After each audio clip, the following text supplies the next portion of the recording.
Oke, assalamualaikum warahmatullahi wabarakatuh. Dengan Aryo di sini masih dalam sesi bicara tentang wawancara. Setelah sebelumnya kita bicara tentang pendekatan-pendekatan dalam melakukan wawancara dan bicara tentang pengantar wawancara, maka seperti yang saya sampaikan bahwa kita akan lebih spesifik pada satu pendekatan, yaitu behavioral interview atau wawancara berbasis perilaku.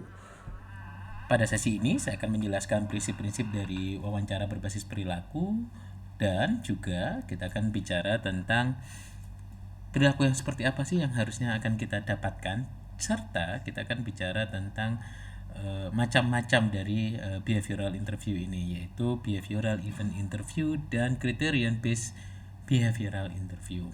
Oke. Seperti yang saya sampaikan sebelumnya, bahwa dalam behavioral interview prinsip yang mendasar adalah past experience is a good predictor for the future behavior.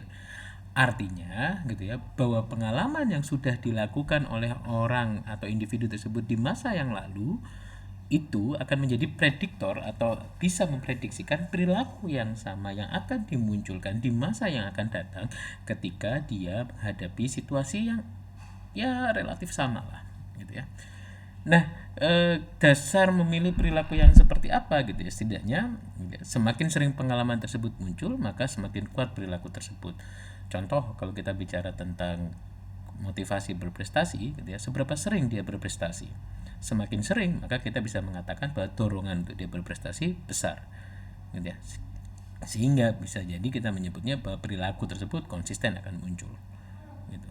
Lalu kriteria berikutnya adalah semakin terkini pengalaman tersebut, semakin kuat pula perilaku tersebut. Artinya, kalau kita pakai contoh tadi motivasi berprestasi, maka kalau katakan kapan sih terakhir dia berprestasi? 10, 5 gitu, atau bahkan 15 tahun yang lalu katakan.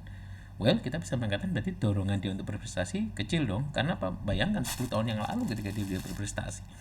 Gitu. Tapi kalau dibilang bahwa 6 bulan yang lalu, 3 bulan yang lalu, atau bahkan baru kemarin, dan itu sering gitu, maka kita bisa mengatakan perilakunya kuat.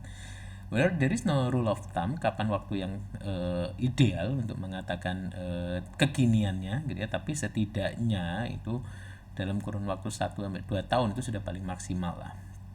Begitu ya. Lalu berikutnya kita akan bicara tentang critical incidents gitu ya. Critical incident adalah kondisi kritis yang dihadapi oleh interviewee. Nah, kondisi kritis inilah yang akan kita lihat gitu ya. Bagaimana dia responnya ketika dihadapkan pada kondisi yang kritis? Karena asumsi yang didasarkan adalah bahwa individu itu akan memunculkan perilaku yang paling optimalnya dia, potensi optimalnya dia ketika dia menghadapi kondisi yang kritis gitu. Ya, contoh katakan kalau saya bilang umpamanya saya disuruh lari gitu ya, ya saya kan mengatakan ngapain lari, buat apa gitu ya, saya nggak bisa lari kenceng saya gitu, mungkin saya akan bilang seperti itu. Tapi ketika saya dihadapkan pada tiba-tiba dikejar anjing gitu ya, maka nggak ada kepikiran saya untuk nggak bisa lari, nggak ada, saya akan lari sekenceng-kencengnya gitu, untuk menghindari anjing. Nah, kita mengatakan bahwa ketika dikasih anjing itu tadi, dikejar anjing, itu adalah kondisi kritisnya. Dari situ mungkin saya akan berpikir bahwa oh, ternyata saya bisa ya lari gitu. Nah, sehingga ketika kita menempatkan individu tersebut pada kondisi yang kritis dan dia meresponnya gitu, kita bisa menganggap bahwa itu adalah peak experience dia gitu. Kalau kita dia pada level apa sih perilakunya, pada level apa sih kompetensinya dan sebagainya, seberapa mentok gitu. Nah, kita bisa melihat dari critical incident-nya. Namun, mengungkap kondisi yang kritis bukanlah hal yang mudah. Kenapa? Karena semakin spesifik kita menanyakan kondisi kritis tersebut, bisa jadi dia tidak memaknainya, bisa jadi dia tidak mengalaminya, gitu. Atau gitu, kritis menurut siapa? Bisa jadi kritis menurut si interviewer, belum tentu kritis menurut si interviewee. Tapi kalau kita bertanya terlalu umum, gitu ya, maka kita bisa mengatakan apakah itu sesuatu yang kritis? Belum tentu. Gitu.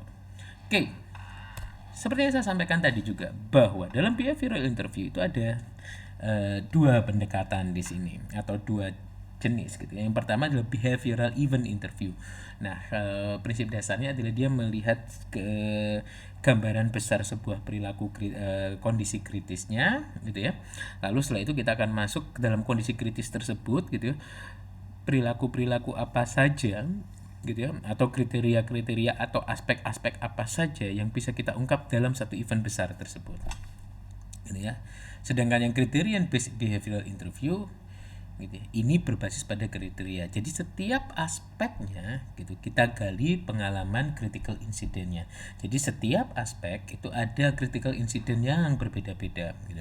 Kalau behavioral interview, critical incidentnya bisa bersifat yang general atau umum, tapi tetap sesuatu yang kritis gitu. Nah, kapan menggunakannya gitu ya? Kalau criterion based interview adalah ketika kita membutuhkan gambaran yang lebih detail gitu ya.